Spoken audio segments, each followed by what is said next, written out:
কলকাতা টিভিতে আপনাদের সকলকে স্বাগত। শুরু করছি বাংলা বলছে, আপনাদের সঙ্গে রয়েছে আমি অঙ্কুর।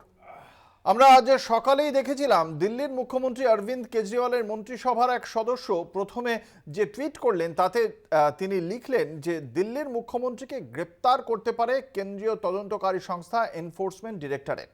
এবং এই যে গ্রেপ্তারের আশঙ্কা প্রকাশ করে টুইটে তারপরে দেখতে পাওয়া গেল দিল্লির রাস্তায় কেজরিওয়ালের বাড়ির সামনে বেশ পুলিশি তৎপরতা। পরবর্তীকালে অবশ্য ইডি সূত্রে আমরা জানতে পারলাম যে ইডির বক্তব্য যে আবগারি দুর্নীতি সংক্রান্ত যে মামলা, সেই মামলায় আলোচনার জন্যই দিল্লির মুখ্যমন্ত্রীর সঙ্গে কথা বলতে চেয়েছে ইডি। গ্রেপ্তারের কোনো চিন্তাভাবনা তাদের নেই। কিন্তু সেই জায়গায় দিল্লির মুখ্যমন্ত্রী অরবিন্দ কেজরিওয়াল খুব স্পষ্ট ভাষায় অভিযোগ করছেন যেভাবে তলব করা হয়েছে, যে সমন তাকে পাঠানো হয়েছে, সেই সমনের বয়ানই বেআইনি বলে দাবি করছেন দিল্লির মুখ্যমন্ত্রী। একই সঙ্গে তার অভিযোগ যে লোকসভা নির্বাচনের আগে তিনি যাতে নির্বাচনী প্রচার করতে না পারেন সেই জন্যেই কেন্দ্রের বিজেপি সরকার তাকে এভাবেই ইডিকে দিয়ে গ্রেপ্তার করে আটকে রেখে দিতে চাইছে, এটাই বক্তব্য অরবিন্দ কেজরিওয়ালের। অন্যদিকে একই রকম অভিযোগ আমরা দেখতে পাচ্ছি সমাজবাদী পার্টির প্রধান অখিলেশ যাদবের মুখেও। তিনিও বলছেন ইন্ডিয়ার যে সমস্ত জোট শরিকরা রয়েছেন তাদের সকলকেই ঠিক এভাবেই হেনস্থা করার চেষ্টা করছে ভারতীয় জনতা পার্টি। আগামীকাল তলব করা হয়েছে বিহারের উপমুখ্যমন্ত্রী তেজস্বী যাদবকে। হেমন্ত সোরেন ঝাড়খণ্ডের মুখ্যমন্ত্রী, তাকেও আমরা দেখতে পাচ্ছি তার মুখপাত্রের বাড়িতেও ইডির অভিযান হয়েছে। একই রকমভাবে আমাদের রাজ্যেও আমরা দেখেছি যে এই এতদিনের মধ্যে এনফোর্সমেন্ট ডিরেক্টরেটের পক্ষ থেকে 5 বার তলব করা হয়েছে অভিষেক বন্দ্যোপাধ্যায়কে, তার স্ত্রীকেও তলব করা হয়েছে, কিন্তু এখনো পর্যন্ত এই যাদের নাম করলাম তাদের কাউকেই কিন্তু দোষী সাব্যস্ত করতে পারেনি কেন্দ্রীয় তদন্তকারী সংস্থা। তাহলে এই তদন্তকারী সংস্থাকে দিয়ে বারংবার যেভাবে হেনস্থা করা হচ্ছে তা নিয়ে প্রশ্ন অবশ্যই উঠছে, এবং অবশ্যই এটাকে মোকাবিলার রাস্তা কি তা নিয়েও প্রশ্ন উঠছে। যৌথ আন্দোলন কি করবে তাহলে বিরোধীরা, নাকি কিভাবে লড়বে তারা এর বিরুদ্ধে? ভারতীয় জনতা পার্টির কাছে কি দুর্নীতি ছাড়া বিরোধীদের বিরুদ্ধে কিছুই বলার নেই, বা সেই দুর্নীতিকে প্রমাণ করার মতো কোনো রাস্তা নেই বলেই তারা শুধুমাত্র এরকমভাবে হেনস্থা করছে? এই প্রত্যেকটি বিষয় নিয়ে আলোচনা করব আমাদের আজকের বাংলা বলছেন মঞ্চে। আমাদের সঙ্গে রয়েছেন বিশিষ্ট অতিথিরা, দর্শকদের সঙ্গে পরিচয় করিয়ে দেবো তাদের। আমাদের সঙ্গে রয়েছেন শর্মিষ্ঠা ভট্টাচার্য, রাজ্য বিজেপির মুখপাত্র শর্মিষ্ঠা ভট্টাচার্য, রয়েছেন মৃত্যুঞ্জয় পাল, তৃণমূল কংগ্রেসের মুখপাত্র মৃত্যুঞ্জয় পাল, রয়েছেন শুভাশিস ভট্টাচার্য, প্রদেশ কংগ্রেসের মুখপাত্র শুভাশিস ভট্টাচার্য, রয়েছেন গৌতম রায়, সিপিআই এর মুখপাত্র গৌতম রায়। আপনাদের প্রত্যেককেই কলকাতা টিভির পক্ষ থেকে স্বাগত জানাই। আমরা এই আলোচনা শুরু করব। এই আলোচনার একদম শুরুতেই অরবিন্দ কেজরিওয়াল তিনি যে প্রশ্ন আজকে তুলে দিয়েছেন সেই প্রশ্ন সবার আগে দর্শকদের শোনাবো। इन्होंने मुझे समन भेजे हैं। मेरे वकीलों ने मुझे बताया कि ये समन गैर कानूनी है। क्यों गैर कानूनी है? ये मैंने इनको विस्तार से लिख के भेजा है। मैंने बताया है कि उनके समन कैसे गैर कानूनी है, लेकिन उन्होंने मेरी एक भी बात का जवाब नहीं दिया। इसका मतलब उनके पास मेरी बातों का जवाब नहीं है। इसका मतलब वे भी मानते हैं कि उनका नोटिस गैर कानूनी है। क्या मुझे एक गैर कानूनी समन का पालन करना चाहिए? अगर कानूनी रूप से सही समन आएगा तो मैं पूरा सहयोग करूंगा। बीजेपी का मकसद जांच करना तो है ही नहीं। इनका मकसद तो लोकसभा चुनाव में मुझे प्रचार करने से रोकना है। ठीक लोकसभा चुनाव के पहले इन्होंने मुझे समन भेजा है। আসবো প্রথমে বিজেপির মুখপাত্র শর্মিষ্ঠা ভট্টাচার্যের কাছে। ইডির কাছে উত্তর নেই, একটা সমন কেন পাঠানো হলো, অথচ ইডি একের পর এক এই নিয়ে 3 বার 3টি সমন পাঠানো হয়ে গেল অরবিন্দ কেজরিওয়ালকে, কি বলবেন? দেখুন, লোকসভা ইলেকশন আসছে এখন, সারা দেশ কেন সারা বিশ্বে মোদি হচ্ছে এক নম্বর নেতা, যার সমতুল্য কেউ নেই।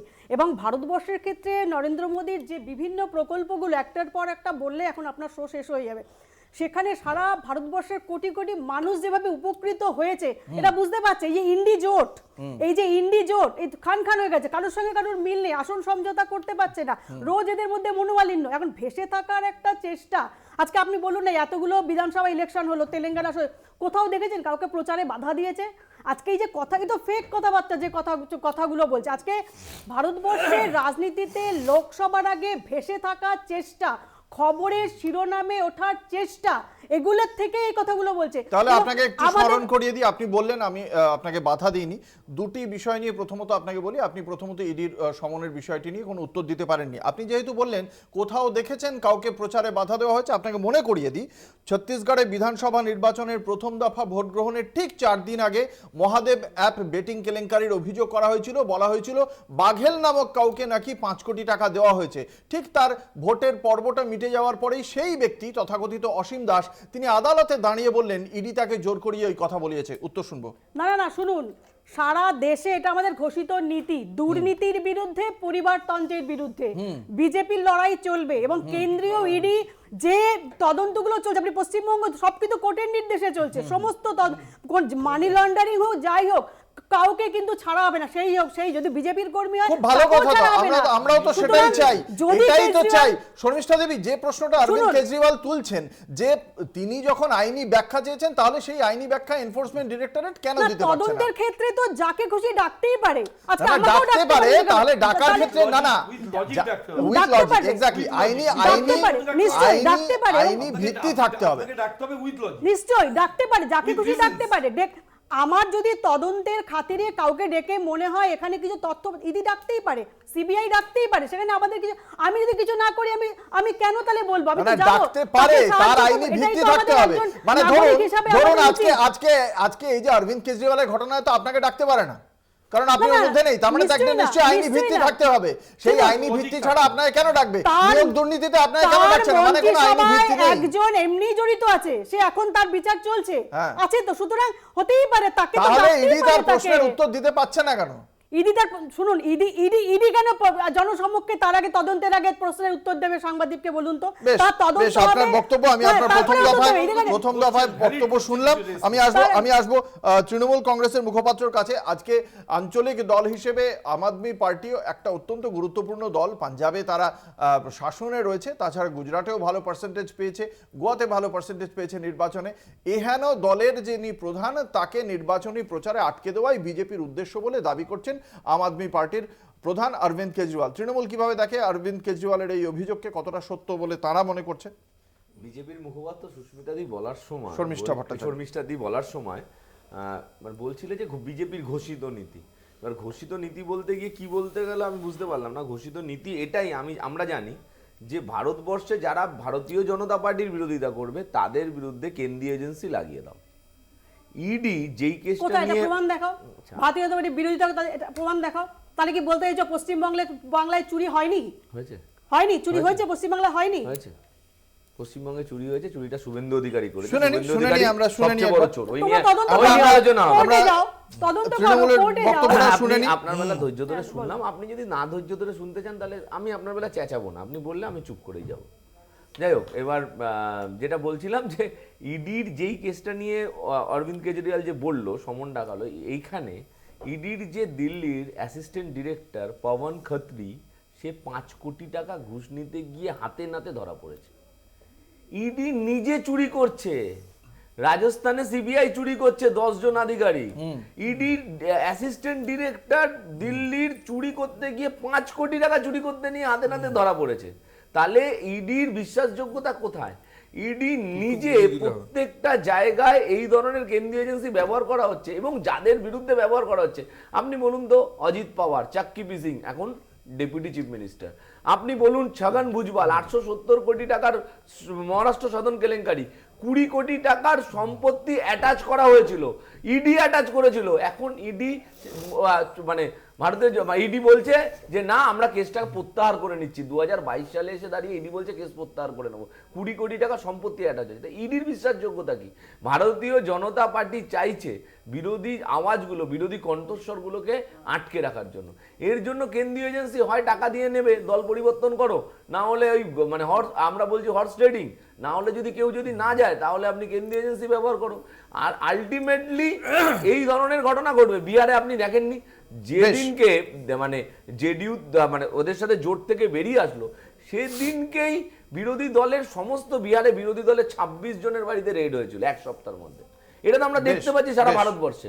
কিন্তু বিরোধী দলের যে কেউ এগুলো বিজেপিতে চলে যাক, তাদের বিরুদ্ধে সমস্ত কেস প্রত্যাহার হয়ে যাবে। আমরা নারায়ণ রানে দেখেছি, আমরা রেড্ডি ব্রাদার্স দেখেছি, আমরা শুভেন্দু অধিকারী দেখেছি, আমরা হিমন্ত বিশ্ব শর্মা দেখেছি, একের পর এক উদাহরণ। দেখা যাক, আমি আসবো দেখিনি। কংগ্রেসের কাছে। সুভাষিস ভট্টাচার্য, এই যে মানে কাউকে দোষী সাব্যস্ত করার মতো সুনির্দিষ্ট প্রমাণ আদালতে দাখিল করতে পারছে না ইডি, ফলে ইডির বিশ্বাসযোগ্যতা এবং তাকে ব্যবহার করছে বিজেপি, এই অভিযোগ আপনারা করছেন। দুজনেরই কি মানে বিজেপির রাজনৈতিক বিশ্বাসযোগ্যতা এবং ইডির কর্মদক্ষতার বিশ্বাসযোগ্যতা বা সততার বিশ্বাসযোগ্যতা কোনোটাই কি থাকবে? না, ব্যাপারটা যেটা হয়েছে সেটা হলো ইডিকে শক্তিশালী করার জন্য নরেন্দ্র মোদী একটা বিল পাস করেছিল, তাতে ইডিকে যা শক্তি ছিল, যার ক্ষমতা ছিল, তার থেকে অনেক বেশি বাড়ানো হয়েছে ইডির ক্ষমতা। ফলে ইডি কাউকে নিয়ে ঢুকিয়ে দিলে তাকে যদি প্রমাণ করতে না পারে, সে ইডির প্রমাণ করার থেকেও যে ভদ্রলোককে ঢুকিয়েছেন তাকে প্রমাণ করতে হবে আমি চুরি করিনি, এরকম একটা আইন এনেছে। ফলত যেটা হয়েছে তাতে কি হয়েছে, ইডির হাতে অ্যাম্পল অপরচুনিটি আছে, যারা নরেন্দ্র মোদীর বিরুদ্ধে বিরুদ্ধাচরণ করবেন তাদের ভেতরে ঢুকিয়ে দিয়ে ফেলে রাখা। আমি মনীষ সিসোদিয়ার কথা বলি, সেটা প্রায় প্রায় 1 বছর হতে চললো জেলের ভেতরে ঢুকিয়ে ফেব্রুয়ারি রেখে থেকে, দিয়েছে। হ্যাঁ। হ্যাঁ, বেল হচ্ছে না। এবং সুপ্রিম কোর্ট বলছেন যে আচ্ছা আপনাদের অবজারভেশনটা কি। সুপ্রিম কোর্টের ইডিকে যখন জিজ্ঞাসা করেছে, ইডির আইনজীবীরা বলছে আমাদের অনেক কিছু আছে, পাওয়া এখনো বাকি, আমরা সব আপনাকে দেব। বলি এর উপর ভিত্তি করে তো কখনো কোনো অবস্থাতে একটা মানুষকে, ডেপুটি চিফ মিনিস্টারকে ফেলে রাখা যায় না জেলে।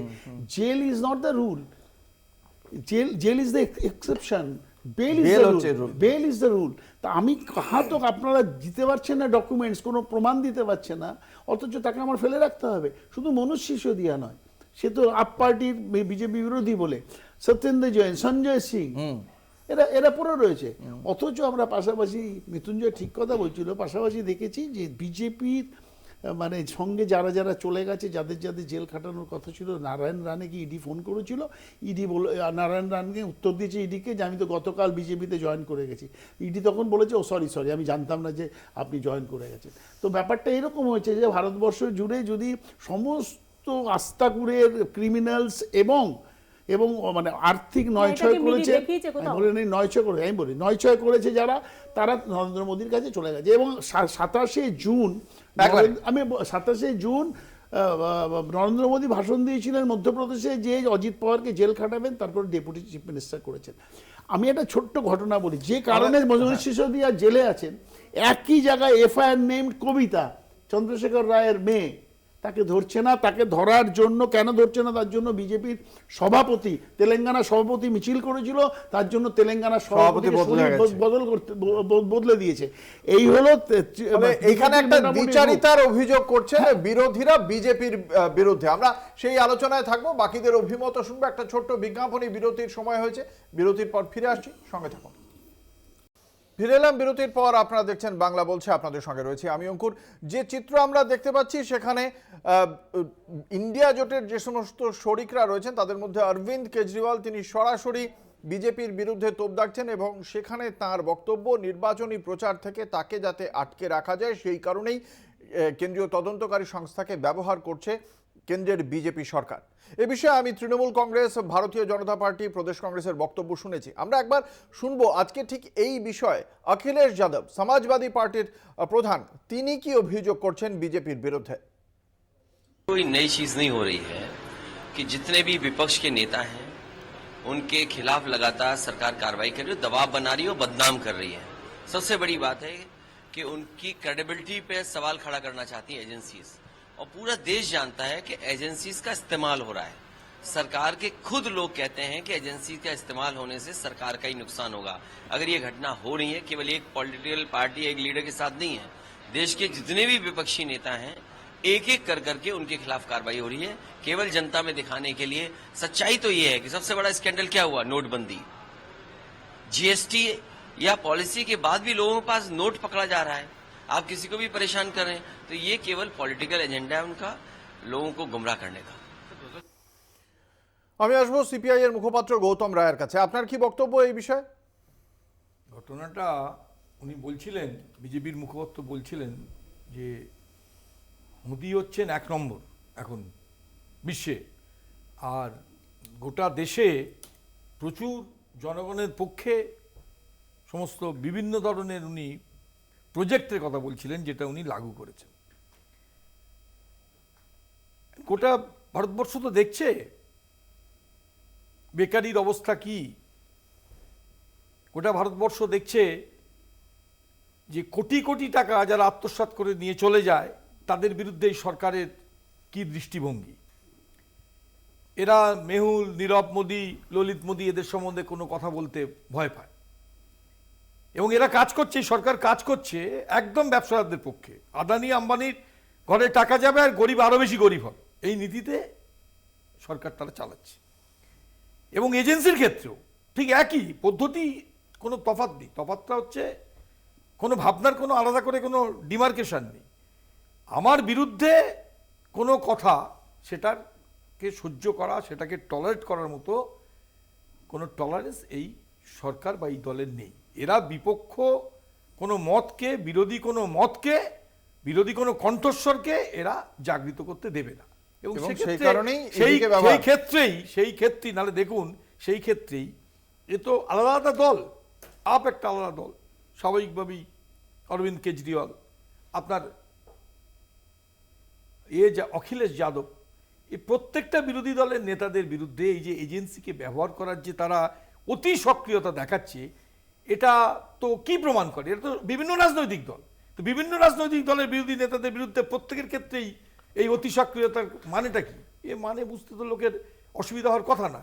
আর দ্বিতীয় বিষয়, সবচেয়ে গুরুত্বপূর্ণ বিষয় যেটা, সেটা কেজরিওয়াল যেটাকে রেজ করেছেন, সেটা হচ্ছে যে আমাকে তুমি সমন পাঠালে, তো সমনটা it must be rational, it must be logical. তুমি আমার কোশ্চেনের উত্তরটা দাও না, এর সঙ্গে তো প্রেসের কাছে বিবৃতি দেওয়ার কোনো ব্যাপার নেই কেন্দ্রীয় এজেন্সি। তুমি আমাকে সমন পাঠিয়েছো, সমনটা আমি মনে করছি এই কারণে এটা ঠিক না। তো ঠিক যদি হয়, এটা কেন্দ্রীয় এজেন্সি সেটাকে সার্টিফাই করুক যে হ্যাঁ, আমি কেজরিওয়াল যে তথ্যগুলো দিচ্ছেন, যে আইনি ব্যাপারগুলো বলছেন বা যে ক্লজের কথা বলছেন, এই ক্লজগুলো এই কারণে নাল অ্যান্ড ভয়েড, এটা তারা বলছেন না। এবং এই সরকার ইলেকশনকে কেন্দ্র করে বিরোধী নেতাদের বিরুদ্ধে এজেন্সির অতি সক্রিয়তা দেখাবেন, এবং দেখা যাক বিজেপি কি বলছে। অর্থাৎ সিপিআই সহ বাকি বিরোধীদের একই বক্তব্য যে আমার মতে দিলে মত, আপনি মহৎ। বিজেপির হচ্ছে এটাই মূল বাণী। তো এই বাণীকে যে লঙ্ঘন করবে তার বিরুদ্ধে ইডিকে ব্যবহার করা হবে। কি বলবেন? মানে কিন্তু এতদিন ধরে ব্যবহার করার পরেও যখন বিরোধী নেতাদের একজনকেও দোষী সাব্যস্ত করতে পারছে না, তার মানে কি তারা দোষী নয়?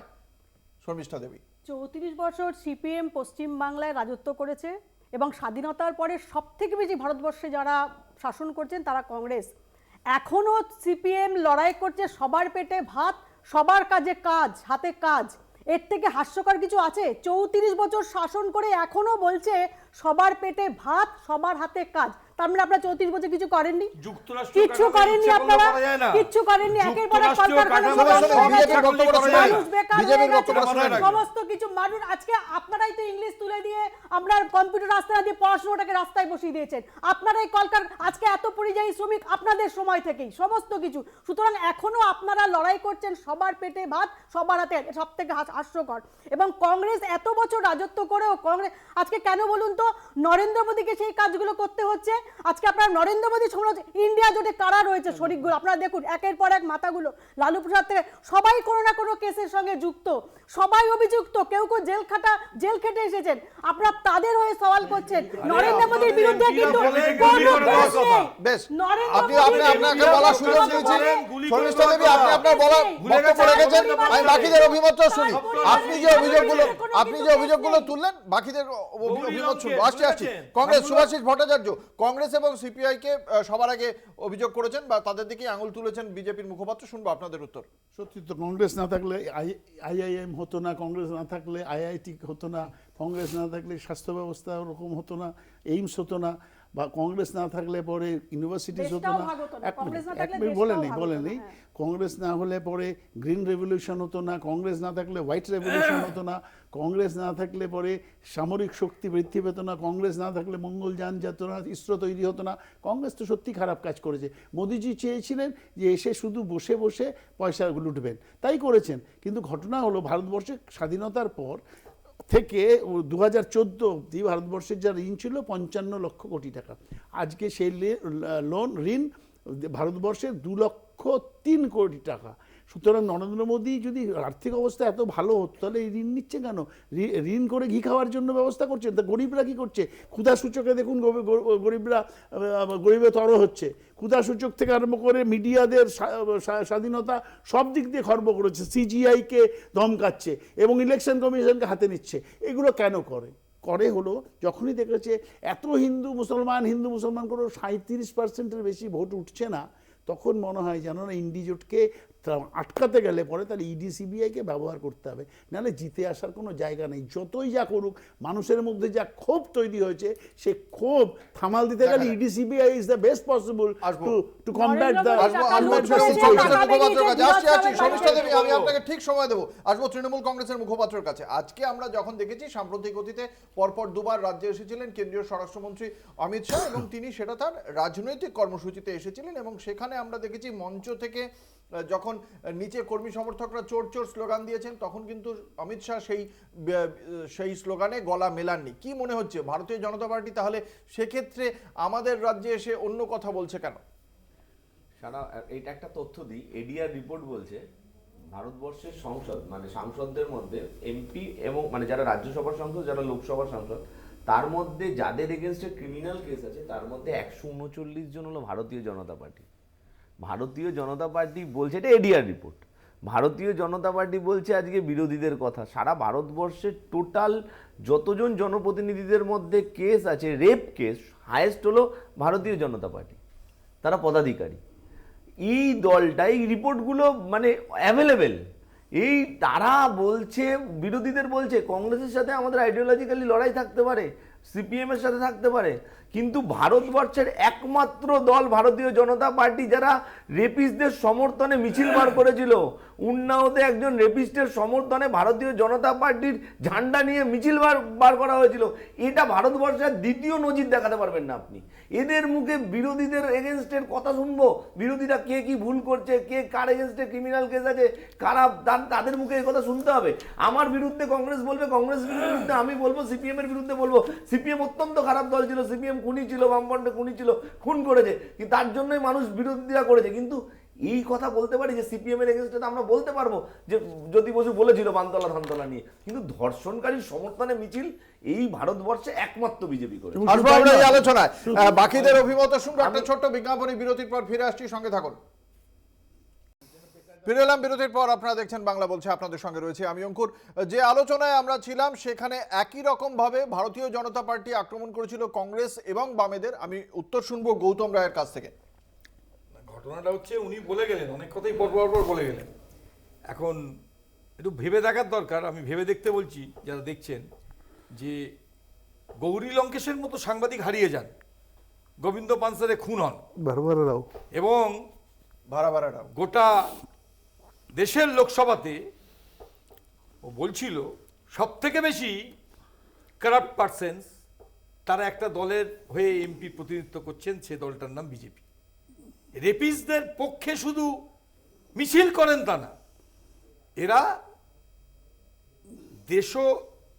আমাদের দেশের স্বাধীনতার জন্য বিন্দু বিসর্গ যাদের কোনো অবদান নেই, যারা মুচলেখা দিয়ে ব্রিটিশ কারাগার থেকে বেরিয়েছেন, তাদের কাছে আমাদের এখন রাষ্ট্রবাদ শিখতে হবে, দেশের দিক শিখতে হবে, মানে দেশের সমস্ত ধরনের মূল্যবোধ, স্বাধীনতার সম্বন্ধে তাদের কত অবদান, এগুলো পড়তে হবে।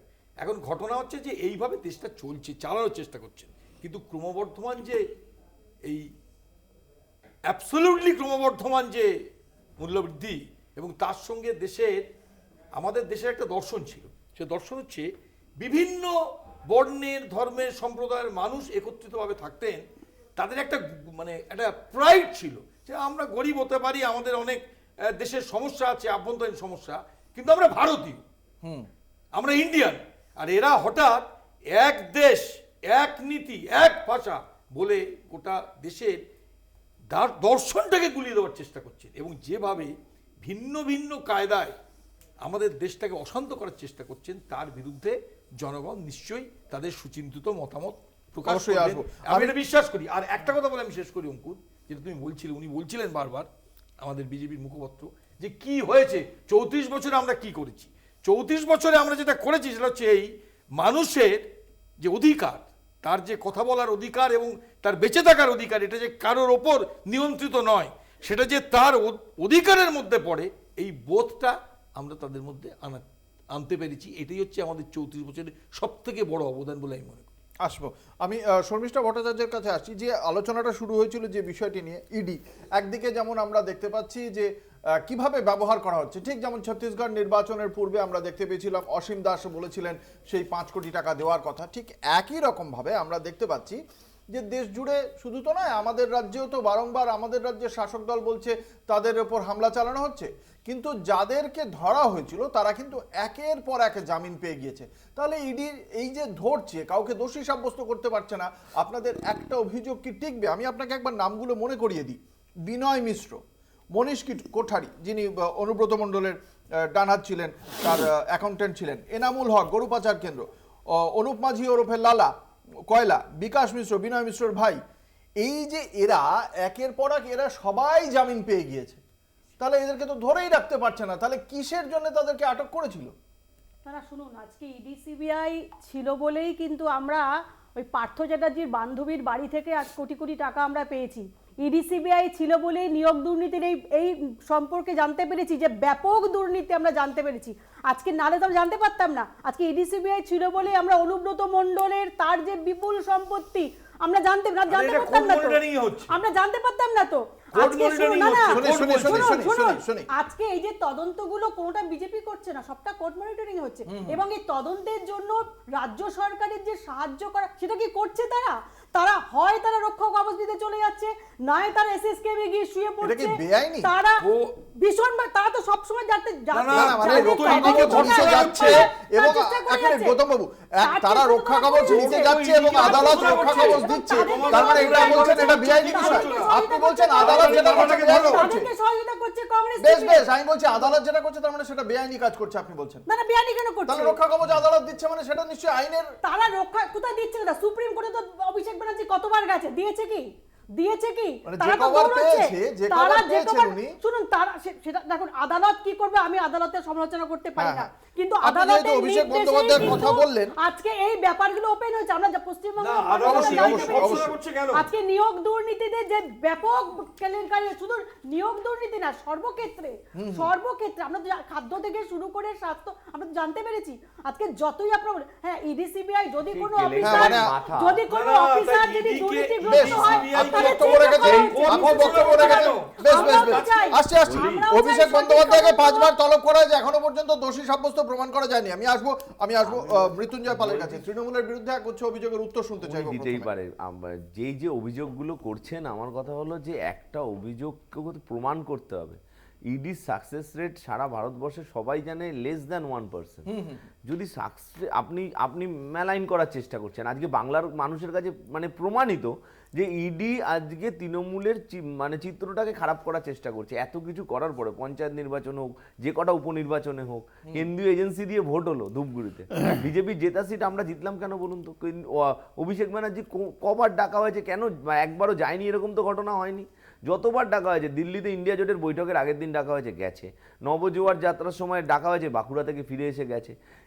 মানে আমরা তো বারবার নিয়োগে দুর্নীতি হয়নি। আরে বাবা, দুর্নীতি হয়েছে, দুর্নীতির মাথাটা শুভেন্দু অধিকারী। আপনি কথাটা বোঝার চেষ্টা করুন। সেই শুভেন্দু অধিকারীকে ডাকুন। আমরা যাচ্ছি না মানে ইডি তদন্ত করছে যেই সময়। আচ্ছা শুনুন, আপনি ধৈর্য ধরে শুনুন। আপনি কারো প্রশ্ন শুনছেন না, কারো কথা শুনুন, অধৈর্য হয়ে পড়ছেন। একটু শুনুন।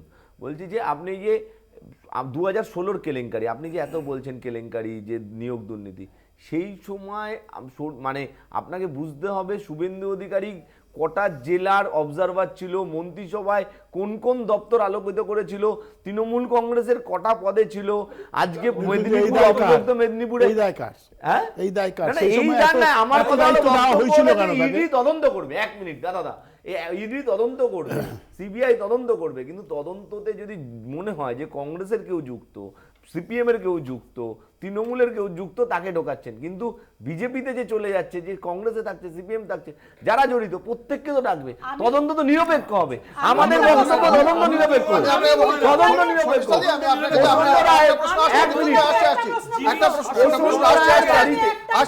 প্রচন্ড রায়ের বাড়িতে দলিল পাওয়া যাবে।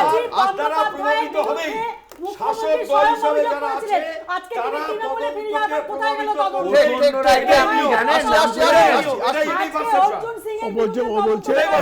ঠিক, একদম ঠিক। তাহলে সেই সময় প্রসন্ন রায় যে এজেন্ট, তার বাড়িতে দিলীপ ঘোষের দলিল পাওয়া গেল। একবার ডেকেছে সঞ্জীব শুকুল এজেন্ট, তার সাথে একবারও ডেকেছে। আমি আসলে শর্মিষ্ঠা ভট্টাচার্যের কাছে, যেটা রাজ্য বিজেপির মুখপাত্রের কাছে আমার প্রশ্ন, এই যে ধরুন এতগুলো অভিযোগ করা হচ্ছে, এই যে তৃণমূল কংগ্রেসের ভেতর থেকে একটা অভিযোগ উঠলো যে শিশির অধিকারীর সম্পত্তি বৃদ্ধি কি হারে হয়েছে, তারপরেও একজন তৃণমূল কংগ্রেসের সাংসদের সেই সম্পত্তি কেন এতভাবে বাড়লো, সেটা কেন বিজেপি খেয়াল করে দেখলো না? এই যে ধরুন অর্জুন সিং, তার বিরুদ্ধেও তো অনেকগুলো অভিযোগ ছিল। আপনারা কেন বলছেন না যে আপনাদের দলের সাংসদ, তিনি লোকসভায় তৃণমূল কংগ্রেসের হয়ে, তাদের দলের হয়ে খাটছেন, আপনারা কেন তার সাংসদ পদ খারিজ করতে গেলেন না? আপনার কাছে জানতে না, আমার তো প্রশ্নটা সেখানেই। আজকে রাজীব বন্দ্যোপাধ্যায় সম্পর্কে মুখ্যমন্ত্রী স্বয়ং নিজে বলেছিলেন বন দপ্তরে তার আমি বলছি দাঁড়াও, তিনি কেন তদন্ত হলো? গরু ঘাটে জল বেঁধে গেছে, নদীতে কুমির ছিল, তিনি তৃণমূলে গেলেন, কেন তদন্ত হলো না? আমাদের প্রশ্নটা তো সেখানেই। দেখ, সেই প্রশ্নের উত্তর একটা ছোট্ট বিজ্ঞাপনের বিরতির পর ফিরে আসছে এই আলোচনায়। সঙ্গে থাকুন, দেখতে থাকুন বাংলা বলছে। ফিরে এলাম বিরতির পর, আপনারা দেখছেন বাংলা বলছে, আপনাদের সঙ্গে রয়েছে আমি অঙ্কুর। আসবো প্রদেশ কংগ্রেসের মুখপাত্র সুভাষিস ভট্টাচার্যর কাছে। যে অভিযোগ একের পর এক বিজেপির পক্ষ থেকে শুনলাম, তার উত্তর না, শর্মিষ্ঠা ভট্টাচার্যকে আমি শুধু একটা কথা মনে করিয়ে দিই। এই যে যখন কিনা ইলেকশনের আগে মহাদেব অ্যাপস নিয়ে একটা ঘটনা ঘটলো, হ্যাঁ, ভূপেশ বাঘেলের বিরুদ্ধে, তখন অসীম দাসকে ইডি প্ল্যান করেছে, বলছে দিত করতে হবে তোমায় এটা, নাহলে কিন্তু তোমাকে ভেতরে ঢুকিয়ে রেখে দেবো এবং জামিন অযোগ্য ধারায় তোমাকে ঢুকিয়ে রেখে দেবো জোর করে। এবং সেটা অসীম দাস গিয়ে আদালতে গিয়ে বলেছে এফিডেভিট করে বলেছে এইভাবে ইডি আমাকে ব্যবহার করেছে। সারা ভারতবর্ষ জুড়ে ইডিকে ব্যবহার করছে। এইবার ঘটনা বেনারস হিন্দু ইউনিভার্সিটিতে, অঙ্কুর তোমার জানা আছে, 2রা নভেম্বর একটা ঘটনা ঘটেছে নরেন্দ্র মোদী কনস্টিটুয়েন্সিতে। একটা আইআইটির মেয়েকে ধর্ষণ করেছে 3 জন মিলে, 3 জনই বিজেপির আইটি সেলের নেতা। এবং আইটি সেলের নেতা শুধু নয়, নরেন্দ্র মোদীর সাথে এবং অমিত মালব্য থেকে আরম্ভ করে সবার সাথে ক্লোজ ছবি। 2রা নভেম্বর ঘটনাটা ঘটেছে। এতদিন চেপে রেখে দিয়েছিল মানে উত্তরপ্রদেশের পুলিশ, তারপরে যখন এর আফসোস তৈরি হয়েছে, ভয়ঙ্কর একটা ঘটনা তৈরি হয়ে গেছে, এটা নিয়ে তো মিডিয়া নিয়ে এসছে। থ্যাঙ্কস টু মিডিয়া, সব মিডিয়া বিক্রি হয়ে যায়নি, এখনো বিজেপির বিরুদ্ধে বলার মিডিয়া আছে ভারতবর্ষ জুড়ে। সুতরাং যখন এটা মিডিয়া ফোকাস করেছে, তখন মানে মুখ রক্ষার জন্য তাদের তুলতে হয়েছে, এবং তারা বহাল তবিয়াতে ঘুরছে, তারা জানে তাদের বেল হয়ে যাবে। আজকে তাহলে সারা ভারতবর্ষ জুড়ে নরেন্দ্র মোদীর পপুলারিটি কমছে বলে তো এগুলো হয়। কারণ মুসলিনিকে যদি আমরা দেখি, আমরা বিশ্বের ইতিহাস যদি দেখি, মুসলিনির মতন স্বৈরাচারী একটা শাসক, আবার যদি হিটলারকে দেখি, প্রত্যেকের কিন্তু এই জিনিসগুলো ছিল।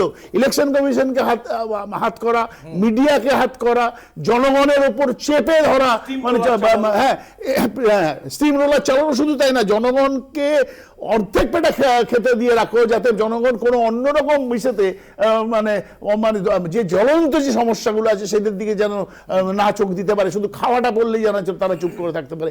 এইরকম একটা ভারতবর্ষে পরিস্থিতি তৈরি করছে নরেন্দ্র মোদী। তার বিরুদ্ধে ইন্ডিয়া জোট তৈরি হয়েছে, তাকে আটকানোর জন্য ইডি সিবিআই কে ব্যবহার হচ্ছে, সারা ভারতবর্ষ জুড়ে হচ্ছে অতি সক্রিয়তা। এই যে অতি সক্রিয়তার অভিযোগ আপনারা বারংবার করছেন, আমি আরো একবার শর্মিষ্ঠা ভট্টাচার্যের কাছে এই বিষয়ে জানতে চাইবো। এই যেটা ইডি সিবিআই এর তদন্ত মারফত আমরা জানতে পেরেছি যে 2016 থেকে প্রায় 1800 নিয়োগ, যে পুরসভায় যে নিয়োগ হয়েছে সেরকম 1800 নিয়োগে কিছু দুর্নীতির অভিযোগ রয়েছে। অথচ সেই রাজ্য জুড়ে এই অভিযোগ থাকলেও কাঁথি বা হাওড়া পুরসভার চেয়ারম্যানকে কিন্তু এই বিষয়ে ডাকা হয়নি, কেন বলতে পারেন? না শুনুন, কোথাও যদি দুর্নীতি থাকে নিশ্চয়ই ডাকা হবে। আজকে এই দুর্নীতির শিকড় পশ্চিমবাংলার এত গভীরে, সেটা আপনারাও খুব ভালো করে জানেন সাংবাদিক হিসাবে, কারণ আপনারা তো এই প্রোগ্রামটা করছেন বাংলা বলছে, সুতরাং বাংলার মানুষ কি বলছে আপনারা জানেন সেটা। ওই ছেলে মেয়েগুলো বসে আছে আজকে 1000 দিন ধরে রাস্তায়, আপনারা জানেন দুর্নীতির শিকড়। আমরা তা নিয়ে শো করেছি, না, না, আমরা তা নিয়ে আরে শো তাহলে করেছি। তোমার আচ্ছা, উত্তরে এতদিন ছিল না, আচ্ছা, চুপ করে কেন ছিলে? শুভেন্দু চোর, সে নিয়ে কোনো তোমরা বক্তব্য চুপ করে নেই। কেন ছিলে? শুভেন্দু চোর, BJP তে বাংলার মানুষ আসলে বলছে চোর হয়ে শুভেন্দু যায়, চোর। তৃণমূলে ঢুকলেই সে তখন সাধু হয়ে যায়, এই কথাগুলো কর। আসলে তোমরা এখন শুভেন্দু ফোবিয়ায় ভুগছো, শুভেন্দু ফোবিয়ায় ভুগছো তোমরা আমরা? এখন। একদম তৃণমূল না, না, ভয় তার পাচ্ছে, থেকে বড় কথা, তৃণমূল যেটা বলছে শুভেন্দু সহ বিজেপিতে লিডার নেই, ওই জন্য সুকান্ত মজুমদারকে ভয় পাচ্ছে না, কারণ না, বাংলা সুকান্ত জুড়ে মজুমদার BJP ফেরত আসবে কিন্তু। যেভাবে তৃণমূল পাঠিয়েছে, পাঠিয়েছে।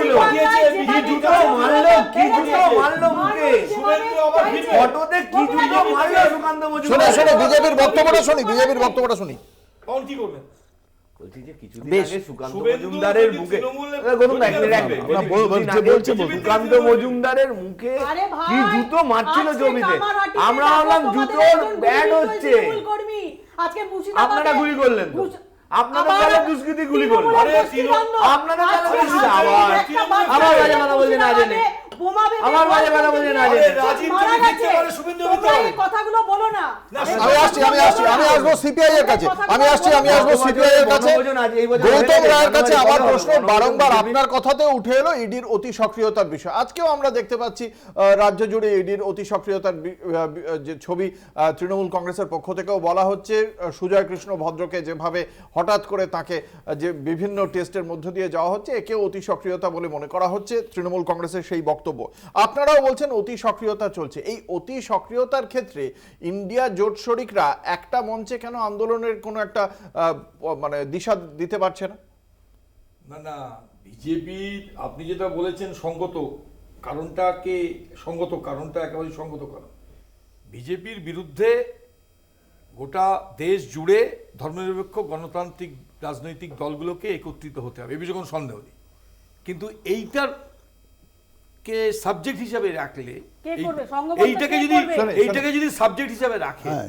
তাহলে পশ্চিমবঙ্গে যে ইডির যে অ্যাকশন, সেই অ্যাকশনটা একটু মনে রাখবেন যে এই অ্যাকশনটা কিন্তু কোর্ট মনিটরিং হচ্ছে, এবং কোর্ট মনিটরিং হচ্ছে, আমি এটা বারবার বলতে চাইছি এই কথাটা রিপিট করে, এর আগেও দুবার রিপিট করলাম, যে কোর্ট ইডিকে কিন্তু ইনস্ট্রাকশন দিচ্ছে যে তোমার যে কাজ, তুমি সেই কাজটা ডিমেটালে করছো এবং তোমার কাজটা ঠিক হচ্ছে না, তুমি ঠিক মাথাতে পৌঁছতে পারছো তো 31শে ডিসেম্বর একটা সময়সীমা ধার্য হয়েছিল, কিন্তু হ্যাঁ। তার মধ্যে তো শেষ হলো না। না, শেষ হলো না। আরেকটা 31 কোর্টের চলে কোর্টের এসেছে। কথা কে মানছে নাকি?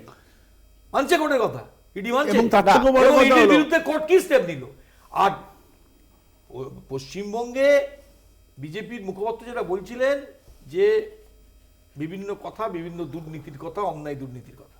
পশ্চিমবঙ্গে অন্যায় দুর্নীতি কি হচ্ছে সাধারণ মানুষ জানেন, তাদের পারসেপশনের মধ্যে আছে, এটা অস্বীকার করার কোনো কথা নেই। কিন্তু এই যাদের কথা বলছে তারা আজকে বিজেপিতে আছেন, সেটা তারা ক্লিন, আর এরা তো দুদিন বাদে আবার তৃণমূলে চলে যাবে, আর তৃণমূলের যারা আছেন তারা দুদিন বাদে বিজেপিতে চলে আসবে। আমি একটা তাহলে কথা এই যে এখানে- দল আমি একটা বদলু, কথা এখানে- এই দল বদলুদের সম্বন্ধে কি ভাবছে বিজেপির? কোনো ভাবনা চিন্তা আচ্ছা, আছে আমাদের- যে না, এদেরকে আমরা নীতিগত প্রশ্নে নেব না, এরকম বলতে দেখি পারবেন দেখি দেখি আপনি- বিজেপি কি বলে, আপনি- দেখি বিজেপি কি বলে। নীতি প্রশ্ন যত সিপিএম এর প্রতিনিধি কম করেন তত ভালো হয়। এখানে আপনারা বলছেন না না, আমি সিপিএম করি না, আপনি শিখে- আপনি বলুন বামপন্থী বামপন্থী, প্রতিনিধি, আমি বামপন্থী, সিপিএম ঠিক করি আছে, না, বামপন্থী, আমি হ্যাঁ, সিপিআই করি, বামপন্থী, ঠিক আপনি আছে। বলুন বামপন্থী প্রতিনিধি। ঠিক প্রশ্ন আছে, হয়েছে, বামপন্থী প্রশ্ন দেখি কি প্রতিনিধি। উত্তর দেয়। আজকে আপনারা এখানে লড়াই করছেন, আপনি নিজেই স্বীকার করলেন পশ্চিমবাংলায় দুর্নীতি হয়েছে, অথচ তাদের সঙ্গে গিয়ে আপনাদের বামপন্থী যিনি রয়েছেন ওই দিল্লিতে বসে ইন্ডি জোটে, সেখানে তারা লিটি জোগা খাচ্ছে, সেখানে তারা বিরিয়ানি খাচ্ছে, সেখানে তাদের সঙ্গে আপনারা জোট বাদ দেন, তাহলে আপনাদের নীতিটা কোথায়? না না, আপনারা লিটি- লড়াই করছেন।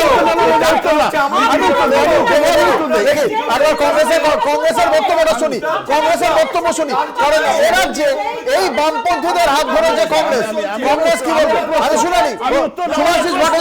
সুভাষিস ভট্টাচার্য একটা বিজেপির মুখপাত্রকে প্রশ্ন করি, এনসিপির সাথে তো লড়াই ছিল, এনসিপির সাথে তো বিজেপির লড়াই ছিল মহারাষ্ট্রে, তাহলে সেই এনসিপির দুর্নীতিগ্রস্ত মানুষটাকে ডেপুটি চিফ মিনিস্টার করলেন কেন? প্রধানমন্ত্রী সেটা উত্তর দিন। শুনুন, প্রধানমন্ত্রী কাকে ডেপুটি করবেন, কাকে না, না, দুর্নীতি একটা বিষয় মনে এ বিষয়ে সুভাষিস ভট্টাচার্য যে প্রশ্ন তুলেছেন তার একটা অবশ্যই উত্তর রয়েছে, যে প্রধানমন্ত্রী কিন্তু গত 10 বছরে সাংবাদিক সম্মেলনে এসে জনগণের প্রশ্নের উত্তর দেওয়ার প্রয়োজন বোধ করেননি, এবং তিনি এই 10 বছরে যে সময় পাননি, হঠাৎ করে এনসিপির নেতাকে কেন, চাক্কিপি সিংকে কেন বিজেপি নিয়ে নিল সেই উত্তর দেবেন, এই প্রত্যাশা করাটা বোধহয় জনগণেরও বা কংগ্রেসের একটুখানি বাড়াবাড়ি। একটা ছোট্ট বিজ্ঞাপনী বিরতির পর আবারও ফিরে আসবো এই আলোচনায়, সঙ্গে থাকুন। ততই মঙ্গল।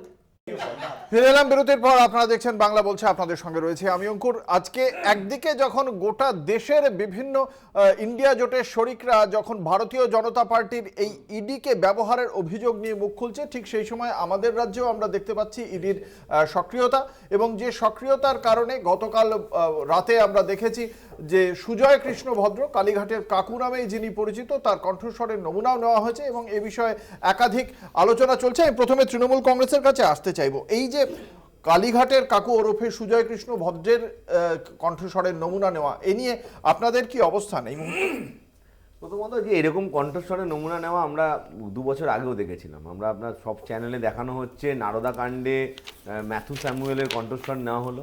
আমরা জানতে চাই অঙ্কুরদা, আপনার কাছে কোনো তথ্য থাকলে যে নারদা কেসের কি অগ্রগতি হয়েছে। শুভেন্দু অধিকারী বিরোধী দলনেতা, যাকে টাকা নিতে দেখা গেল নারদা কেসে, যেই নারদা ভিডিও বিজেপি তাদের পার্টি অফিস থেকে সাংবাদিক সম্মেলন করে প্রকাশ করলো, তাদের ইউটিউব থেকে, তাদের পেজ থেকে বাদ দিয়ে দেওয়া হয়েছে শুভেন্দু অধিকারী।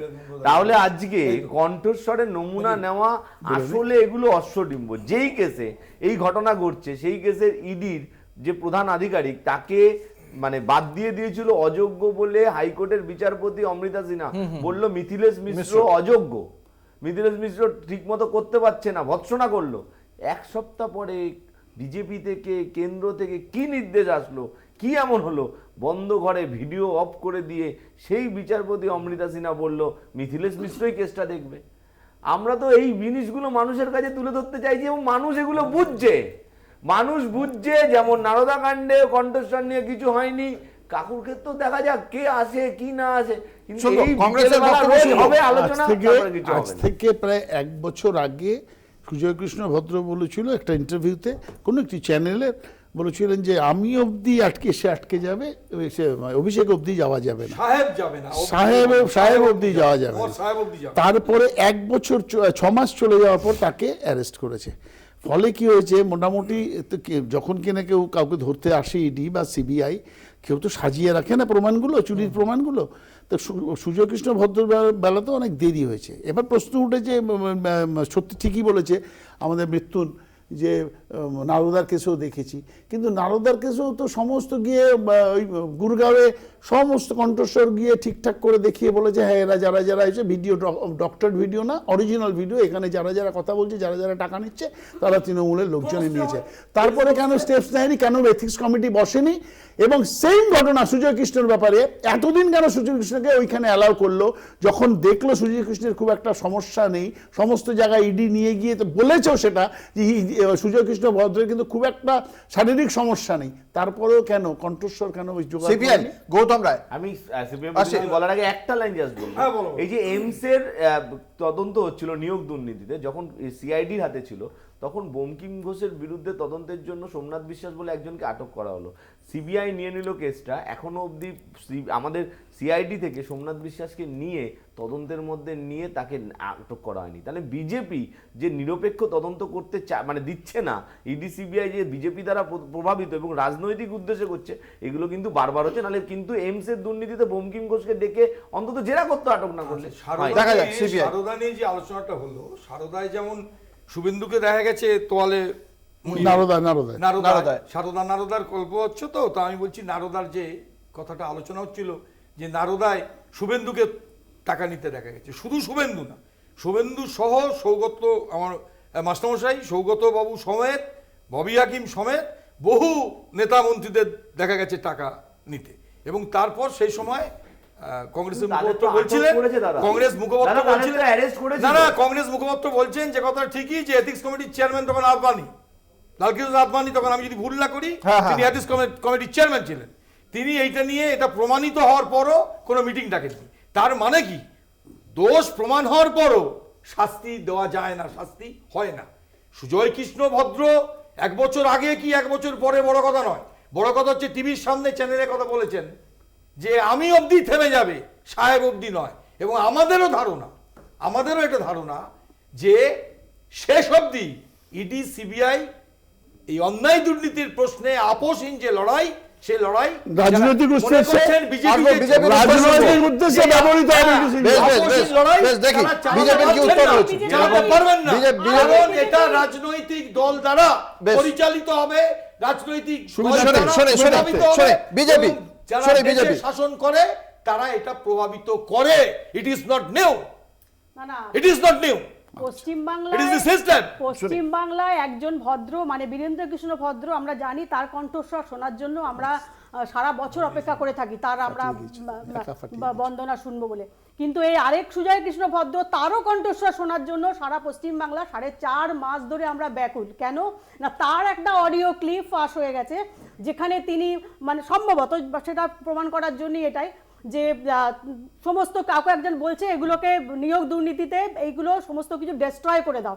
এখন কথা হচ্ছে এসএসকেএম সেই মানুষটাকে, তারা একটা বাচ্চা, যেখানে একটা এসএসকেএমের বেড পেতে গেলে একটা মানুষকে কিভাবে রাস্তায় শুয়ে থাকতে হয় দিনের পর দিন। সবার আগে আমরা এসএসকেএমে যাওয়ার আগে, ডাক্তারের আগে আমরা খুঁজি কাকে ধরে আমরা চিকিৎসাটা ঠিকঠাক মতো করতে পারবো আমরা। আজকে বাচ্চাদের একটা বেড আটকে পড়ে তাহলে তিনি সেখানে 4.5 মাস পড়ে থাকলেন আইসিইউতে। আজকে সেই ডাক্তারদেরও আমার মনে হয় তলব করা উচিত। আমরা এই বিষয়ে ডাক্তারদেরই বক্তব্য একবার দর্শকদের শোনাবো। যে অভিযোগ করেছেন ভারতীয় জনতা পার্টির মুখপাত্র, সেই ডাক্তারদের বক্তব্যই আমরা শোনাবো। কি বলছেন বিশিষ্ট চিকিৎসক এবং তৃণমূল কংগ্রেসের সাংসদ শান্তনু সেন, আমরা একবার শান্তনু সেনের বক্তব্য এই বিষয়ে শোনাবো। এসএসকেএম হাসপাতালের বিরুদ্ধে কি এবার ইডি তদন্ত হওয়া উচিত যে কেন এতদিন ধরে ফিট সার্টিফিকেট দিল না কাকুকে? দেখুন, তদন্তকারী সংস্থার যেমন তদন্ত করার অধিকার আছে, ঠিক তেমনি যে কোনো হাসপাতালে কোনো রোগী যদি ভর্তি হয়, হাসপাতাল এবং তার চিকিৎসকদের সমান অধিকার আছে তার বিরুদ্ধে তার বিষয়ে পূর্ণ সিদ্ধান্ত নেওয়ার। সুতরাং কখন তাকে টেস্ট করতে দেবে, কখন তাকে টেস্ট করতে দেবে না, কোন টেস্ট তাকে কখন করা যাবে, কোন টেস্ট করা যাবে না, কখন তাকে ফিট সার্টিফিকেট দেওয়া যাবে, কখন তাকে ফিট সার্টিফিকেট দেওয়া যাবে না, এই সমস্তটাই হাসপাতালে ভর্তি থাকলে হাসপাতালের জুরিসডিকশন এবং যে চিকিৎসকরা সেই রোগীকে দেখে তার জুরিসডিকশনের মধ্যে পড়ে। সেখানে জোর করে এনক্রোচ করে কোনো কিছুই করা যায় না বা করা উচিত না, সেটা মেডিকেল লিগ্যাল এথিক্সের মধ্যে পড়ে না। প্রথম কথা, যে ব্যক্তি আমাদের দলের কেউ নয়, যার সাথে আমাদের দলের কোনো যোগাযোগ নেই, আমি দলের মুখপাত্র হিসেবে তার বিষয়ে কোনো কথা বলব। তবে আমি যেটুকু সংবাদ মাধ্যম থেকে জেনেছি, যার বিষয়ে কথা বলছেন পিজিতে ভর্তি করার জন্য রাজ্য তার এই রেকমেন্ডেশন কিন্তু রাজ্য করেন। আর এটা পাশাপাশি মাথায় রাখা প্রয়োজন যে বাংলায় মমতা বন্দ্যোপাধ্যায়ের হাত ধরে হাসপাতালগুলোর সার্বিক পরিকাঠামো যে লেভেলে উন্নত হয়েছে এবং পিজি হাসপাতালে যে লেভেলে মানোন্নয়ন হয়েছে, চোখ বন্ধ করে আপনাকে নিয়ে গিয়ে যদি ভেতরে ছেড়ে দিই, তারপর চোখ খুলে নিলে আপনি বুঝতে পারবেন না পিজিতে এসছেন না কোনো কর্পোরেট হাসপাতালে এসছেন। সুতরাং পিজির সাধারণ ওয়ার্ড বা অন্যান্য জায়গাগুলো আজকে পুরো ভিআইপি ট্রিটমেন্টের মতোই, সেখানে মানুষ সেখানে চিকিৎসা পায় এবং বিনামূল্যে স্বাস্থ্য পরিষেবা পায়। আমি আবার বলবো, যে ব্যক্তিকে নিয়ে বলছেন সেই ব্যক্তি যেহেতু আমাদের দলের সাথে কোনোভাবে যুক্ত নন, আমি দলীয় মুখপাত্র হিসেবে তার বিষয়ে কোনো মন্তব্য করব। আসবো বিজেপির মুখপাত্র, আপনার বক্তব্য শেষ করুন। দেখুন, আজকে মানে হাইকোর্ট রাজ্যকে বলছে হলফনামা দিতে যে প্রভাবশালীরা ভর্তি রয়েছে শুনলেন, তার উত্তর তো SSKM-এ, শুনলেন। হ্যাঁ, সেখানে তাদের সমস্ত কিছু লিস্ট। আজকে আপনি বলুন তো, এশিয়ার 1 নম্বর হাসপাতাল হচ্ছে পিজি, যেখানে কুকুর একজন, আমি ছোট করছি না, একটা পোষ্য সারমেয়দের প্রতি আমাদের সংবিধান রয়েছে,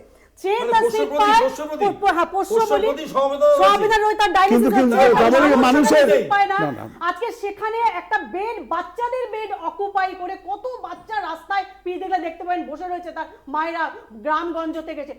একটা অকুপাই করে 4.5 মাস ধরে বসে রইলো।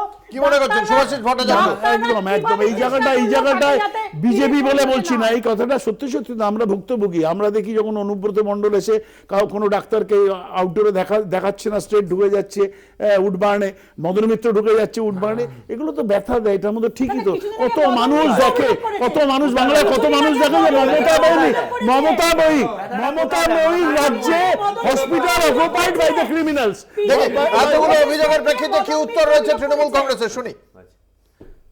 আমাদের সময় এখন যে টোটাল কলকাতা শহরে মেডিকেল কলেজগুলো আছে, আপনি যদি দেখেন SSKM, National Medical College, Calcutta Medical College, R G Kar Medical college, এই সমস্ত মেডিকেল কলেজ নিয়ে 7,948টা সিট আছে। হাইকোর্ট বলছে যে কটা প্রভাবশালী আছে, কটা মানে প্রভাবশালী ব্যক্তি বা ভিআইপি আছেন, হাসপাতালকে বলেছে এসএসকেএম নিশ্চিতভাবে তাদের উত্তর দেবে। এসএসকেএম উত্তর দিতে বাধ্য। এসএসকেএম এর 7,948-এর মধ্যে সারা কলকাতায় যতগুলো মেডিকেল কলেজের সিট আছে সমস্ত নিয়ে আপনি হিসেব করে আপনারা একটা ক্যামেরা নিয়ে যান কোথায় কোন ডিপার্টমেন্টে কটা প্রভাবশালী আছে। তাহলে আজকে ধরে রাখতে হবে যে ভিআইপি ছাড়া সাধারণ মানুষই তো ট্রিটমেন্ট পাচ্ছে। আমাদের সময় 11খানা মেডিকেল কলেজ হয়েছে, কংগ্রেস আমলের পরে বামফ্রন্ট আমলে একটা মেডিকেল কলেজ বলুন হয়েছে সরকারি, আমরা 11টা মেডিকেল কলেজ করেছি। টোটাল 15খানা সরকার যদি কেন্দ্রীয় সরকার পারমিশন দিয়ে দেয় আমরা মেডিকেল কলেজ দিই। টোটাল 1 মিনিট আমি আমাদের হেলথ ডিপার্টমেন্টের রিপোর্ট আমি বলছি 62,000 সিট, 62,000 সিট থেকে 92,000 সিট থেকে 92,000 সিট আমি মানি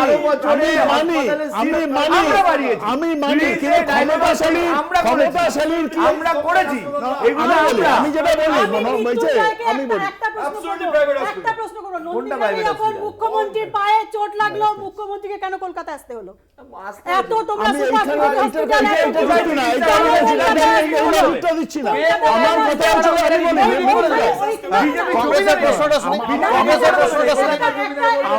আমার কথা হচ্ছে হলো পশ্চিমবাংলার বুকে যদি সমস্ত হাসপাতালগুলো চিকিৎসা পেয়েও থাকে সাধারণ মানুষ, এইটা কি ঠিক প্রেসিডেন্স তৈরি হচ্ছে, নজির তৈরি হলো যে কুকুরের ডায়ালিসিস হচ্ছে বা নেতারা এসে ঢুকে যাচ্ছে গটগট করে আর ডাক্তাররা এসে মাস্ক পরিয়ে দিচ্ছে? সাংবিধানিক রাইট নেই চিকিৎসা পাওয়া?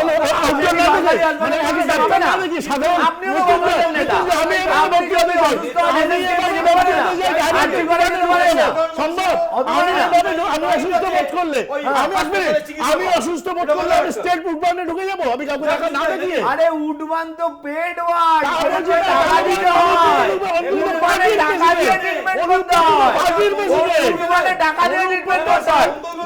মানুষকে বিভ্রান্ত করছেন। পার্টির প্রেসিডেন্ট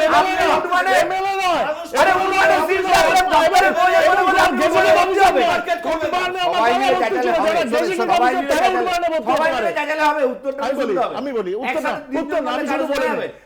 উডবানে যদি আপনার মনে হয়, ডাক্তার যদি বলে, আপনি যদি মনে হয় যে আপনি পেড বেডে থাকবেন, আপনি উডবান ওয়ার্ডে এফোর্ড করতে পারবেন এবং এসএসকেএম এ আউটডোর থেকে মনে হয় আপনি বলতে হবে, আপনি বলতে হবে। সেটা হলো উডবানটা হলো ভিআইপিদের জন্য এবং সরকারি গেজেটেড অফিসারদের জন্য, সাধারণ সারা জীবন। কোনোদিনও সাধারণ মানুষ গিয়ে হঠাৎ করে ঢুকে যেতে পারে না।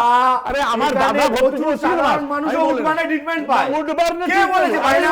আমি দায়িত্ব নিয়ে বলছি, আমি ক্যামেরা বলতে পাই। কে বলেছে পায়? কে বলেছে পায় না? কে বলেছে পায় না? গৌতম রায় বক্তব্য এই বিষয়ে এসএসকেএম নিয়ে কি বক্তব্য? এসএসকেএম এই বলে উত্তর ঠিক একটা কথা বলে চোখে মনে করিয়ে দেই।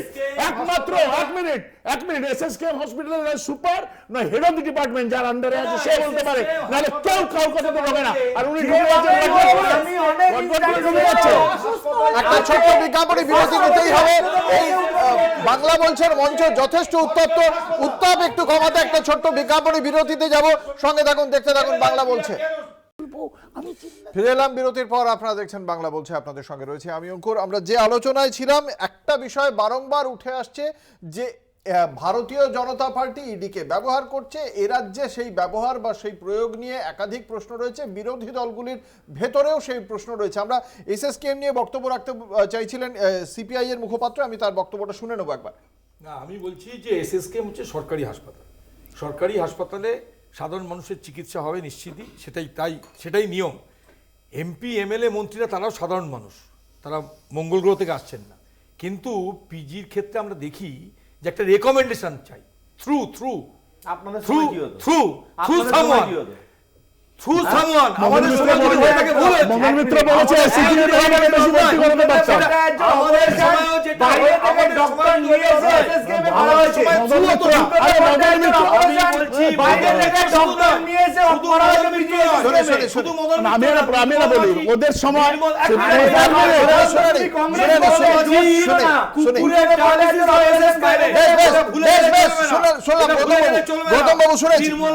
আমাদের সময় বিশেষ নেই। আমি যে আলোচনাটা আমরা শুনেছি একই কথার চর্বিত চলছে। শেষ করুন। সিপিএম আমলে কি হয়েছে সেটা মদন মিত্র বলেছে। মদন মিত্র বলে মদন মিত্র বলে সিপিএম আমলে বেশি ভর্তি করাতে পারতাম, তাহলে তৃণমূলের একজন সিপিএম আমলে ভর্তি করতে যেত। এখন কিন্তু কেউ পারে না। একটা বিষয় আমরা যেটা দেখতে পাচ্ছি, গৌতম বাবু মৃত্যুঞ্জয় আমরা এই আলোচনার পরবর্তী পর্যায়ে পৌঁছানোর একটা চেষ্টা করছি। রাজপথে আন্দোলন নেই, কিন্তু একদিকে যেমন ভারতীয় জনতা পার্টির আমরা দেখতে পাচ্ছি এই ইডি সিবিআই সক্রিয়তা, তার পাশাপাশি আদালত নির্ভরতা। রাজপথে আন্দোলন কোথায়? শর্মিষ্ঠা ভট্টাচার্য, বিজেপি মুখপাত্র। না রাজপথে তো বিজেপি আছে, কোথায়? সর্বক্ষণ আছে, সব সময় আছে। না এটা তৃণমূল কংগ্রেস নয় যে রোজ তৃণমূল কংগ্রেস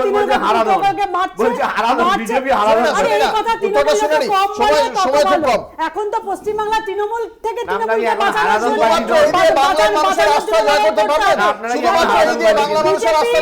রাজপথে আছে, মানুষের মনের মধ্যে আছে। আমাদের রোজ মানুষের কেন্দ্রীয় প্রতিমন্ত্রী দরজা বন্ধ করে দিচ্ছেন, ঘর দরজা তালা দিয়ে দিচ্ছেন, এটা কোনো কথা?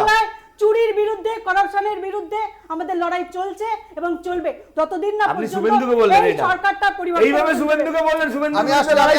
আমি আসছি মৃত্যুঞ্জয়, এই যে ভারতীয় জনতা পার্টির যে রাজনীতি আমাদের রাজ্যে এবং গোটা দেশে চলছে বলে আপনারা বারংবার বিরোধীরা অভিযোগ করছেন, আপনাদের মোকাবিলার পথটা কি? আমাদের মোকাবিলার পথ করার গেছে, মানুষ জানে যে এইসব কি হচ্ছে না হচ্ছে, এবং আমাদের একটাই কথা, আমরা মানুষের কাছে আমাদের প্রকল্পগুলো নিয়ে যাচ্ছি, সামাজিক প্রকল্প, আমাদের উন্নয়ন। আমরা যেইভাবে বামফ্রন্ট আমলে রাস্তাগুলো ছিল, যে রাস্তা আমরা করেছি, আমরা যেইভাবে শিল্প এনেছি, ক্ষুদ্র মাঝারি শিল্প, এমএসএমইতে কেন্দ্রীয় সরকার বলছে আমরা দেশের মধ্যে দ্বিতীয়, উত্তরপ্রদেশের জনসংখ্যা বেশি থাকা সত্ত্বেও সবচেয়ে বেশি এমএসএমই, যদি লাস্ট 2019-20 রিপোর্ট বলছি, 22-23 রিপোর্ট প্রকাশ। আপনারা কি প্রত্যাশা করেন যে ইন্ডিয়ার শরিকরা এই ইডির সক্রিয়তা বা সিবিআই এর যে সক্রিয়তা সেটা নিয়ে এইখানে কংগ্রেস আর সিপিআই বিজেপির বি টিম, এরা বিজেপির ভোট কাটুয়া, বিজেপিকে সুবিধা করে তৃণমূলের ভোট কেটে বিজেপিকে করে। এরা ওই সিপিএম ব্রিগেড করে, ব্রিগেডে যত মানুষ যায়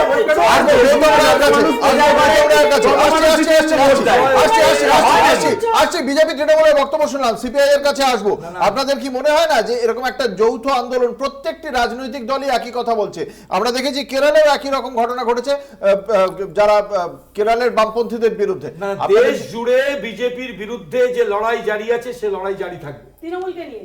এবং পশ্চিমবঙ্গের পতাকাটা তৃণমূলের কাছে, কংগ্রেসের সঙ্গে এবং ইন্ডিয়া জোটের পতাকাটা তৃণমূলের কাছে। আসন সমঝোতা আমরা আসন সমঝোতার কথা বলা হচ্ছে না, আসন সমঝোতার কথা বলা হচ্ছে না, আলোচনার টেবিল এটা নয়, সুতরাং এটা নিয়ে আলোচনা বিষয় তো নয়। বিজেপি এক মিনিট বলিনি, একটা কথা আসন সমঝোতার আলোচনা নয়। আমার খুব স্পষ্ট প্রশ্ন, মানুষের, আপনারা বলছেন যে বিজেপি এই দুটো কেন্দ্রীয় এজেন্সিকে কাজে লাগাচ্ছে, তাহলে আপনারা একটা যৌথভাবে কি এ নিয়ে কোনো আন্দোলন করবেন? না, আমি তো মনে করি কেন্দ্রীয় যে এজেন্সিগুলো আছে তাদের যে তৎপরতা, অতি সক্রিয়তা, এবং যে অন্যায়ভাবে বিভিন্ন বিরোধী দলের নেতাদের বিরুদ্ধে যে ধরনের অতি সক্রিয়তা দেখাচ্ছেন, তার বিরুদ্ধে তো আন্দোলন তো অবশ্যই আন্দোলন। আরে গোটা দেশ জুড়ে আন্দোলন করা উচিত, গোটা দেশ জুড়ে আন্দোলন করা উচিত, যে বিরোধী কণ্ঠস্বরকে স্তব্ধ করার জন্য এই ধরনের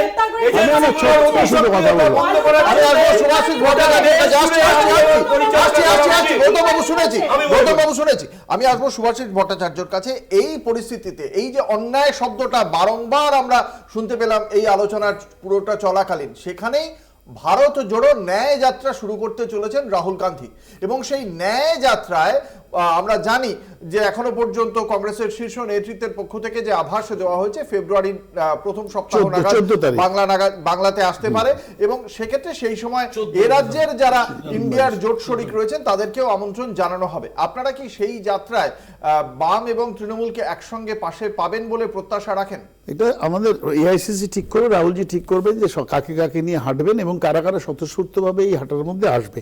যে ডাবল ইঞ্জিনের সরকার বলেছিল যে আমাদের ভোট দিন, আমরা ব্যবস্থা করব, ভারতবর্ষকে একদম সুন্দর করে সাজাবো, সেই মণিপুর জ্বলছে। নরেন্দ্র মোদী মিজোরামের ভোটে যেতে পারেননি, মণিপুরের মানে ভীষণভাবে তাপ চলে আসতে পারে, মিজোরামে গেলে নরেন্দ্র মোদীর বিরুদ্ধে বিরুদ্ধাচরণ হতে পারে। এইরকম অবস্থার মধ্যে আমাদের 14ই ফেব্রুয়ারি রাহুলজি মণিপুর থেকে হাঁটা শুরু করছেন। সারা ভারতবর্ষে যে জায়গাগুলোতে যাবেন সেই জায়গাগুলো সব জায়গাতেই কংগ্রেসের সাথে বেশ কিছু জায়গায় আছে, লড়াই আছে রিজিওনাল পার্টির সাথে, কোথাও আবার কংগ্রেস ডাইরেক্ট বিজেপির সাথে লড়াই। এই সমস্ত জায়গাতেই যাওয়া হবে। এবার কে কিভাবে আমাদের সাথে পার্টিসিপেট করবে রাহুল এই ভারত জোড় ন্যায় যাত্রায়, সেটা তাদের ব্যাপার। আমাদের অ্যাপ্রোচ থেকে নিশ্চিতভাবে তাদের ডাকা হবে, যদি আসেন ভালো হয়। কারণ হলো এই মুহূর্তে এই ইন্ডিয়া শিবির কতটা একজোট হতে পেরেছে? নীতিশ কুমার তো বেসুরো গাইতে শুরু করেছেন ইতিমধ্যে, ভারতীয় জনতা পার্টি তো সেখানে একটা মাইলেজ পেয়ে যাবে। অঙ্কুর, আমি এখনো বলছি ভারতবর্ষের যে শাসক, বর্তমান শাসক, তার যদি কেকওয়াক হতো, জেতাটা যদি অত সহজ হতো, তাহলে ইডি সিবিআই কে এভাবে ব্যবহার করতো না, বা ইলেকশন কমিশনকেও হাতের মধ্যে আনার চেষ্টা করতো না, যদি জেতাটা অত সহজ হতো। আসলে ভারতবর্ষের মানুষ ইন্ডিয়া জোট হলো কি হলো না তাতে কিছু যায় আসে না। ভারতবর্ষের মানুষ কেমন আছে নরেন্দ্র মোদীর শাসনে, তার উপরে বিজেপির বিরুদ্ধে এই জায়গা থেকে দুর্নীতি তো একটা বড় ফ্যাক্টর। আমি আসবো মৃত্যুঞ্জয়ের কাছে। এই মুহূর্তে দাঁড়িয়েও অন্তত আপনাদের দলের 4 জন মন্ত্রী বিধায়ক তারা জেলে রয়েছেন, কিভাবে সেটাকে মোকাবিলা করবেন? সেটাও তো একটা বারংবার ব্যবহার করছে তাদের অস্ত্র হিসেবে বিজেপি। আমরা তো বলছি যে দুর্নীতির বিরুদ্ধে আমাদের জিরো টলারেন্স, কিন্তু আপনি যদি আমি প্রথমেও যেটা বলেছি এখনো সেটা বলবো, আপনি তদন্ত করুন, নিরপেক্ষ তদন্ত করুন। তাতে যদি কোনো তদন্ত করতে গিয়ে মনে হয় যে অন্য রাজনৈতিক দলে গিয়ে আশ্রয় নিলেই তাকে তদন্তের বাইরে করবে, এরকম হবে না। আমরা জানি যারা শুভেন্দুকে চোর বলেছে তারা শুভেন্দু সেই দলে গেছে, শুভেন্দুর বিরুদ্ধে তদন্ত করতে হবে, প্রত্যেকটা জিনিস তদন্তের আওতায় আনুক। এবং বিশ্বাসযোগ্যতা থাকবে বিজেপির। শর্মিষ্ঠা ভট্টাচার্য, দেখুন এখন কথা হচ্ছে কারা ইন্ডিয়া জোট করেছে, যে মানুষগুলো তাদের কিন্তু নির্দিষ্ট কোনো লক্ষ্য নেই, কোনো কর্মপদ্ধতি নেই। বিজেপির বিশ্বাসযোগ্যতা থাকবে কি? বিরোধীদের বিজেপি কিন্তু শুধু তৃণমূলকে চোর চোর করে তারা ওরা কি করবে সেটা বলছে না। চরিতার্থ করবার জন্য তারা জোট করেছে, যার জন্য তাদের মধ্যে নিজের মধ্যে কোনো সামঞ্জস্য নেই, কোনো কোঅর্ডিনেশন নেই। কি বলবেন? এবং বিজেপির লক্ষ্য একটাই, দুর্নীতি মুক্ত ভারত এবং সমস্ত